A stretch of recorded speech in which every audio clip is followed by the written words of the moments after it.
Welcome to Whitetail Rendezvous, hosted by Bruce Hutchin. I'm so happy you've joined us today, and you're going to find out a lot about whitetail hunting on the show. This is Whitetail Rendezvous, episode number 352. On this episode of Whitetail Rendezvous, we're going to be talking to Kevin Orthman, who is the executive director of POMA. What's POMA? Professional Outdoor Media Association. So you're in the outdoor industry, you need to be a member of POMA. If you're a writer, create film, have a blog, have a podcast, you should be a member of POMA, because everybody in the industry that's serious about their career is a member of POMA. Kevin's also going to share some great stories about hunting and the people and the characters he's met along the way. Welcome to the show, Kevin. It's never too early to think about food plots. Whitetail Rendezvous has an ebook for you. Just simply text 33444 food plot to get your copy. Welcome to another episode of Whitetail Rendezvous. Now we're going to kind of twist it up or turn it over, because today we're going to meet with Kevin Orthman, the executive director of POMA. What is POMA? Professional Outdoor Media Association. Why is that important to you? Because you're part, if you listen to the show, you're part of the media. And I want Kevin to come on, and he's going to tell us about POMA, but he also is going to tell us about some iconic people that have been members over the year that POMA helped out dramatically. Including, I've been a POMA since I started this podcast. So, Kevin, welcome to the show. Oh, thanks for having me. I really appreciate being here. We've talked about it for a long time, and I'm glad you finally we had some schedules that coincided. Well, great. So, Kevin, just tell us about the origin of POMA and why it's important to my listeners. You know why it's important to your listeners. The origin is pretty straightforward, actually. So it's a professional organization for the people who talk about the outdoors and the stuff we love, the traditional outdoors, mostly hunting and fishing. And quite frankly, it came from about 10 years ago. It started, and it's a group of people who are about 500 members and about 350 corporate partners. And it's a group of people who really love the outdoors and really want to continue to tell a story. Now, what kind of stories are we telling? Is this media for TV, for podcasting, such as I am, for radio, for writing? Help me understand so my listeners can understand, if they're doing X, then they really should check out POMA and become a member. Yeah, if you're doing anything in the outdoor media, so that to us, it means anything. You're a videographer, you're a podcaster like yourself, you're a writer. We even have artists and photographers, historians, and then, and anything with television or radio. Anybody who's telling the outdoor story really needs to be part of POMA. And this is why. It's a way to really help the outdoor industry validate who we are with our partners that do that. So our corporate partners, and I have everybody from General Motors down to JB's Fish Sauce, and everybody in between. And basically what they do is they help connect people so they can tell that authentic story. What does that mean, or an authentic story? Help me unpack that so my listeners can grab the depth and how broad POMA really applies to. The authentic story is what you do, Bruce, is you tell a story, this is what we do, this is the lifestyle we live. I grew up in Indiana on a small farm, but I grew up on the shores of Lake Michigan. So, my story really started with the Great Lakes and salmon fishing there and deer hunting there. And then I had the ability to travel all over. So I've done some out west hunting, but it's an authentic story, the stuff that we live. And there's hundreds, and you know as well as I do, there's thousands and thousands of people who do this for a living. So it's a way, they hunt and fish as a part of their life. No, I think of a story. I've hunted with Judd Cooney over there in Iowa Trophy Adventures, and he was telling me about POMA and the long run he had. The most interesting thing is that he said, you got to get a hold of Brenda Valentine. He had known Brenda for a long time, and I at that time, a couple of years ago, I didn't really know who Brenda Valentine is. I do now, but anyway, and so I said, sent her an email, hey, Judd Cooney recommended we get in touch and so forth and so on. And we finally did talk lifetime. And I said, Brenda, I understand, your resume is broad and deep and you've been involved in a lot of organizations, done fantastic things. You are the first woman of hunting, so forth and so on. And I said, why did you pick up the phone? She said, first thing I looked at, are you serious about your career at this podcast? I said, yeah. She said, yeah, I knew that right away because you were a member of POMA immediately when you started your podcast. And listeners, I would share this. So you pay your money, and you get credibility, you're vetted, and people in the industry recognize the weight and scope of POMA. And, that's what facilitated this conversation with Kevin, because I think so many of us miss an opportunity to up our game, if you will. Does that make sense, Kevin? Yeah, absolutely. We try really hard to keep our members informed of what's happening in the marketplace, for media side, and then, what's happening, for the marketing side too, with companies, what they're looking for, how they're feeling, what the next, sort of the next feel is. I mean, you know as well as do. Podcasts are still sort of cool and new, right? Yeah. And yeah, I mean, but it's interesting when you talk to folks from the corporations, like, hey, these are easy to do, they're fun to do, and it's amazing how we connect people that way. And then, on the other thing right now, sort of the new and hot thing, right? Just, always is social media, but really Instagram is really hot right now. It's sort of fun to watch how that's sort of growing.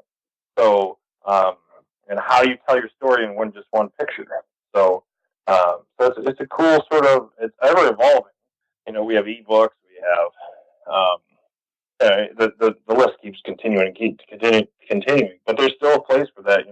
I'm an old fashioned kind of guy, and I still like the paper books. I still love to read them. And the newspaper articles, I still get to the house. So. Yeah, and that's one thing. My buddy has a Kindle and said, "Oh yeah, just get a Kindle and download it and everything." I don't like reading off a Kindle. I like to have a book in my hand. And I do too. I really like the smell and the feel. Yeah, it's like sitting down with a friend and you're reading a story together. To me, and everybody else in our fast-paced world, doesn't get it that way, but I sure as heck do. So let's talk about, okay, so a person says, hey, I need to check out POMA. What's that process? It's actually pretty straightforward. If you go to www.professionaloutdoormediaassociation.org, it's straightforward. It talks about our member list, and if you're your media, there's a voting media member. If you're an associate membership is really for someone who is doing what we do already, but now just trying to get themselves started, or try to get themselves established in the industry. And then we have our corporate partner list as well. So if you're, like we just picked up a nice company called Hunting Shacks that make like portable, high-end hunting blinds. And in my opinion, I probably live in one. But yeah, so that's our corporate partner. So it's straightforward, pretty straight, and easy to do. So now, besides name recognition, what are the benefits, for people starting out in the industry that we haven't already touched on? What they really get the benefit is meaning, we have a nice size convention once a year. This year it's in Shreveport in June 13th through the 16th. It is a great opportunity to network. And outdoor industry, like no other, is really about networking and shaking hands and meeting people. Bruce, you mentioned before the show that you went to the ATA. It's amazing how many people put a face to the name and what that really carries with you. You already have a great show, but it takes to the next level. And we do the same thing. It's really where the relationships can be built, and it also helps us, helps you figure out what the needs are and how you can tell your story differently. And props out to Shirley Moore. I mean, any question I ever had over the last couple of years, she's been right on. And she even tried to, help me get Jeff Foxworthy on the show, because I think he'd just be an absolute hoot. I mean, because he is a absolutely. real country boy. I mean, Yeah. he's real as he's just the real guy, and I just think that would be fun. So Shelley tried, Mm. put up a flyer for me on that. Hasn't happened yet, but the year's still young.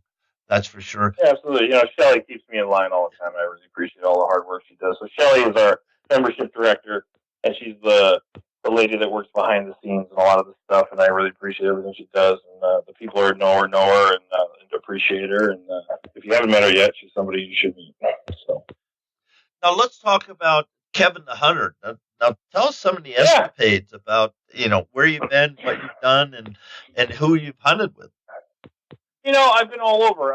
But I grew up, like I said, in Indiana, and so it was mostly my father and my uncles. But we hunted mostly birds and deer. Indiana is. I joke around that people drive to Illinois and they go um, to Michigan and Wisconsin, but they always forget about Indiana. I will put our deer head to head with any of those people. Um, and so mostly deer there. And then I really got into rough grouse hunting in Michigan. When my wife and I moved up to Detroit for a number of years. So if you haven't been rough grouse hunting, a dear friend of mine said it the best. He said, "It's a special kind of idiot, and you're one of them." So I always so that's mostly bird hunting. I do run dogs.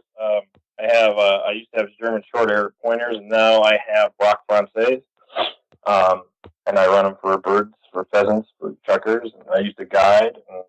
And then, like I said before, salmon fishing has always been a big part of my life. So I've been all over. My brother used to live, he just moved to Florida, but he lived on the West Coast, so we've done fishing there. I've fished in Montana. I've grouse hunted in Washington and chukar hunted there too, and just went out west to Utah this year and shot my first pronghorn. So yeah.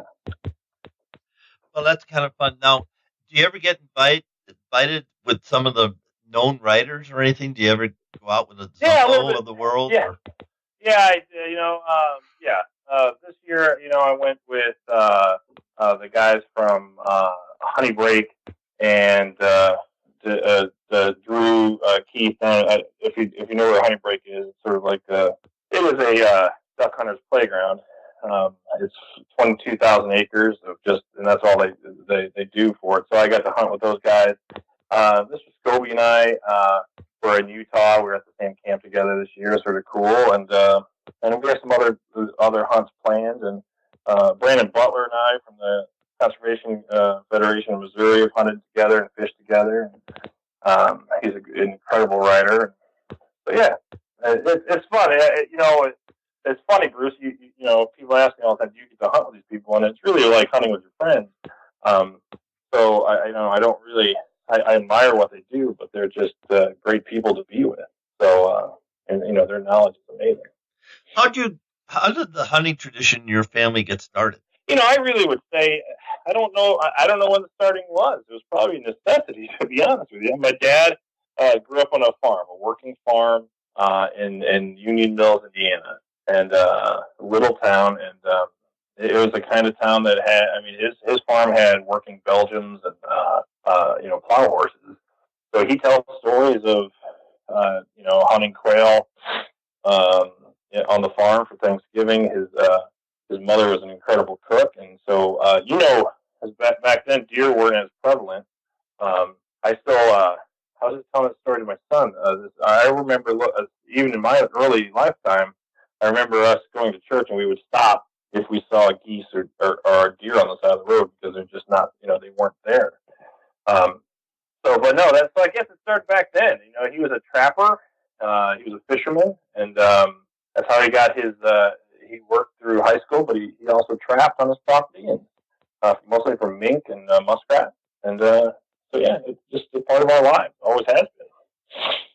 Thanks for sharing that, because some people, they never make the connection. You say, well, he's directed this and he's running this, and we're all hunters at heart, and we all like the adventure. And talking about grouse hunting, just maybe you can help me. Why do grouse dive into the snow when it gets really deep and fluffy? What's that all about?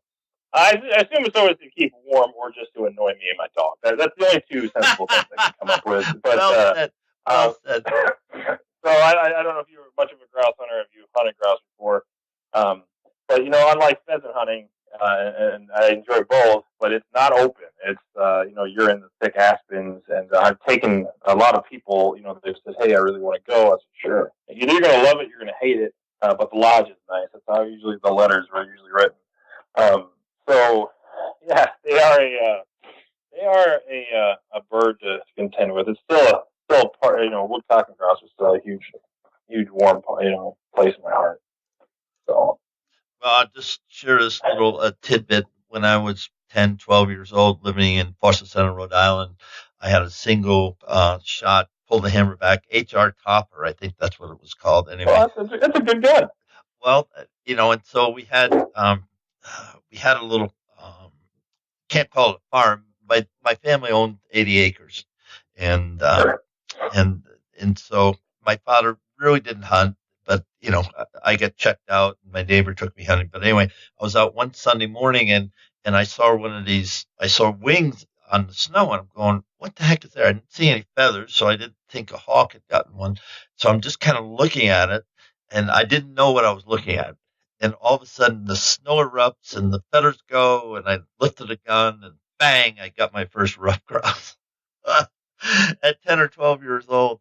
And, what a sensation for a little kid. What an experience for a young kid to see that. And that's why I brought it up about why they dive in the snow. And it's just amazing, just simply amazing. I've never seen a bird that flies so they'll hold and they'll do some crazy things. I can tell a story about. I had I just lost one of my dogs, but his name is Bo. He's an incredible dog, probably one of the, you get a couple of dogs in your life. And he was one of them. And there's the story, he locked up on point and that grouse walked right underneath him and looked at him through the whole time. You just don't get usually a bird to do that. They just have sort of a special, some say they're the last really wild bird in the U.S. and that's native to the U.S. And so they have that sort of American spirit. They're a little cantankerous and they're very proud of what they do. Now, for the people that have hunted grouse, they also hunt woodcock. Why do they kind of go hand in hand? It's about the migration. It's about that. So the woodcock migration is, they sort of coincide. Michigan and Wisconsin have, they'll have a dual thing. So they'll come out of Canada, and some of them end up down south here. And I live in Nashville now, and they'll go all the way down to New Orleans. And if you haven't hunted woodcock, they're a different bird too. They're a weird sort of shore bird that lives in the woods. They're worm eaters and beautiful. One of the prettiest birds, I think. And I think that's why they go hand in hand. Maybe it's just to make us less frustrated. Maybe not seeing as many grouse as we like to see. You're taking me back to my New England roots, and we didn't have a lot of deer. We had plenty of rabbits and squirrels, and that's where my hunting tradition began. And kind of lost it when I went to Long Island, New York, to high school. But then, as soon as I hit Wisconsin, man, it was homecoming. I think I spent more time in the marsh than I did in class. Yeah, there's a great book. If any of your listeners that haven't shot or really know what woodcock and grouse are like, and if you can find the book, I wish I have one of his first editions. It's called Fall of Woodcock, and it's quite. It's by Tom Hugler out of Michigan, and he is quite honestly, it's one of my favorite books. It's a little fireside reading, but if that doesn't make you salivate to be out in the North Woods to hunt that game, then I don't know what else can get you fired up. And this is kind of neat, Kevin, reminiscing about things I haven't thought about. I've been blessed to go up into the Saskatchewan and up in that country and have thousands and thousands of geese, flying in and making ruckus and jumping ducks and pheasants. And I've even shot some chuckers. But when you go back to your roots, and this is what I'm sharing with my listeners, you go back to your roots and start writing about that. And when you write, get a hold of POMA and say, hey, this is what I'm doing, and how do I get started? Who can I get in touch with? And they're that type of company. I asked Kevin a couple of questions in the warm up. He said, yeah, I've got a couple of guys that might be interested in working with you because Whitetail Roundabout, as you know, is my show, and whatever happens here, it's all on me. I'm 100% accountable. But as we grow and begin to monetize and people find value in us, relationships are critical, and you want to have relationships with the leaders in your business. And I count Kevin Orthman and POMA and Shelley Moore as those partners as I grow in the industry. And I want to thank you for that, Kevin. Oh no, I'm just really I'm really happy to be here, Bruce. I'm one of your listeners. I listen to it. It's on my little list, my iPad or my podcast list, and I listen to it when I can. And it's always fun to hear who you have on, what they're talking about. It's really about the stories, and I think you're right. If you're doing this already, I started a journal a long time ago, just to keep records of who I hunted with and when I hunted with them, and I think that's the key. Is to remember it's stories. I've had some really bad hunts, but some of the best stories I've ever had in my life with good friends. It's not about the game; it's about the chase for me. So, yeah, I really appreciate what you're doing here. Yeah, and thanks for bringing that up because it is the memories. At my age, I think back, and I posted my own show. I was interviewed by one of my good friends, Mike Grandstad from Whitetail Stalker. He interviewed me. He said, "I want to interview you." I said, "Okay, fine." And unfortunately, with me, I can bounce here and bounce there, but I try to put a cohesive show together and kind of tie it all in. But when you think of the memories, and I can just shut my eyes, I'm 10 years old, shut my eyes, and that rough grouse bust, and I made the shot. And you think about that, or the first brook trout you catch, or the first, whatever, or you sit in some place with a good friend, and the sun comes up and the sun goes down, and it's just magic. And that's where Kevin and I are talking about stories. And when you can tell those stories, POMA is an avenue to get you around other people that are really good storytellers. Who's some of the fun storytellers that you've had in the organization that just you can't stop listening to them? Yeah, Jim Zumbo always, his stories always captivate me. Tony Byam, he's a photographer out west. He's incredible. He's been all over the world. Tom Opry, you've probably seen some of his work on the television side, but him and his wife Liv. Liv's been doing this for a long time. So is Tom. So it's interesting just to hear the people they interact with. There's a gentleman, a new guy named David Page out of Idaho. He's also a photographer. He's incredible. But he lived as a African guide for a while. So my son, he was over at the house. He was just happened to be at the house for a couple of weeks ago, and my son listened to his stories and looked at him. His son's 11. He said, "Well, it's nice to meet you. You're like the most interesting man in the world I've ever met. So I'm glad to be here." So it's sort of cool, and the list goes on and on. The key is to to tell the stories and pass it along, and then the good ones pass the other people's stories along. It's I think you hit it right on the head, Bruce. Is the fact that I can close my eyes. I remember hunting with my grandfather and my dad. And I remember some of my good friends and some of the guys who passed, and those are those are incredible. And I'll give you the most recent story. About 2 years ago, I went on a little media hunt down in Mississippi. It was a great hunt with some great people, but there was some silliness happening in the duck blind, but I was hunting with a gentleman I didn't know.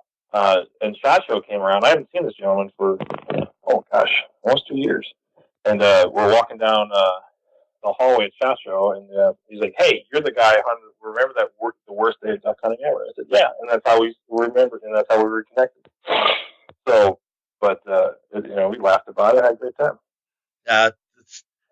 I think I'm just trying to how to phrase my words.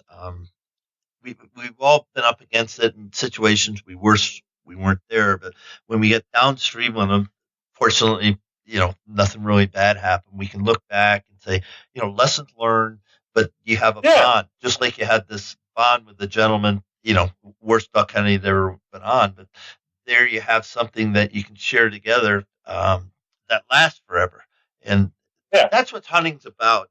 And let's talk about this a little bit. Hunting's about memories and guys and gals and youth and billion-dollar industry, but hunting's really about relationships. Your thought on that? Yeah, I mean, that's the biggest key. I mean, you know as well as I do, Bruce. I might know a guy forever in an office setting, but you let me take him duck hunting for once, and that's how you really get to know a person. And vice versa. I love some of my best memories with my nieces and nephews are fishing.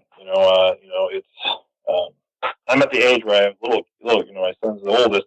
I have little nieces and nephews, and a long time ago, I realized that really my job is to untangle line, and I'm okay with that. It's fun, but it is still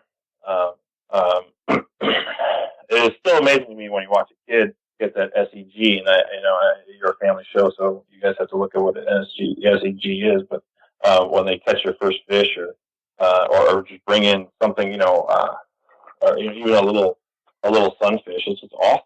So it's really about friendship and camaraderie and doing something new and experience. What do you think the challenges that the outdoor industry is facing now? The challenges these are all my opinions. I mean, there's data that shows other things, but my challenge is to get outside and do something. And I think the biggest challenge is there's a great group of people like yourself and myself, and I would say majority of people at POMA. There are so many of my neighbors that they want to try this stuff, they don't know where to start. And you go to a big box outfitter, and there's nothing wrong with them, but you say I want to go fishing. Well, there's 9 rows of fishing hooks. If you don't know what you're doing, or you don't know where to start, it's sort of there's so in my humble opinion is our biggest challenge is to get new people in.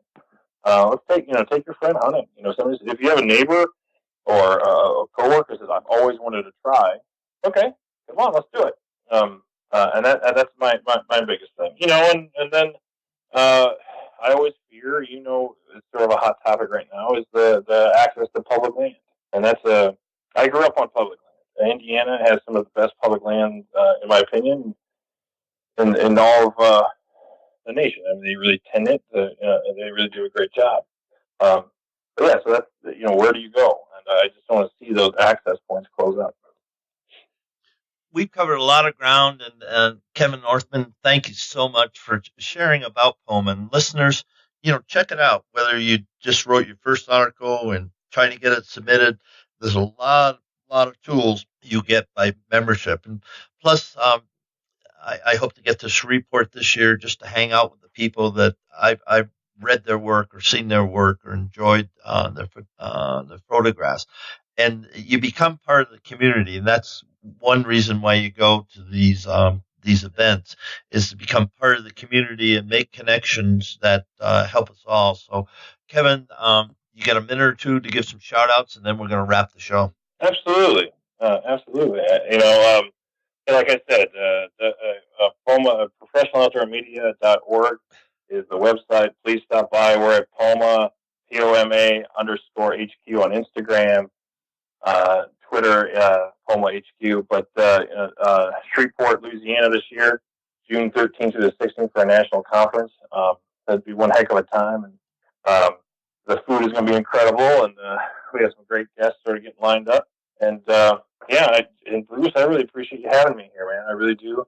Hopefully, you make it to Shreveport this year. We'll have a quiet space to do some podcast recording. So, well, that I look forward to it, and I went to ATA, and that was kind of our coming out party for me, because I had my partner, Bob Rourke, is in the back room, so to speak, and he had never been exposed to the hunting community like like I have lived. And all of a sudden, we're walking down these halls, the aisles, and people go, "Oh, hi, Bruce. I was on a show," or "Man, I listened to your show." And that didn't happen once. And he goes, "Holy fright, this is all real." and and that makes it so much fun for me because there's a gazillion other things I could do, but this is what I want to do because this helps me pass on the hunting tradition. It helps me link up with guys like Kevin and other people in POMA and other people, just in the country that love what they do. They're good at it, but we're huge. We're a huge industry, but we're a very small community. And when we get around the campfire, everybody's there with a story. And that's pretty good. Absolutely. And thank you, Bruce, for doing this and still telling the stories and keep on doing what you do. I look forward to listening and keep listening and see how the podcast grows. On behalf of thousands of listeners across North America, it has been a pleasure to have Kevin Orthman from POMA on the show today, and we wish you all the best. Thank you so much, sir. Hey, folks, on the next episode of Whitetail Rendezvous, we're heading out to Idaho Falls to be exact, and we're going to connect with David Page. Who is David Page? Well, he's one of the men at the Confluence Group. What do? Well, they're a marketing company, but David Page is more than that. He's been throughout the West. He's run rivers. He's spent time in Africa. This guy has done it all. So sit back, relax, and listen to the next episode with David Page. Thanks for joining us. Be sure to tune in tomorrow for another episode of Whitetail Rendezvous, where you can listen and learn from the experts so you can be more successful on your next hunt. Until next time, listen, learn, and succeed.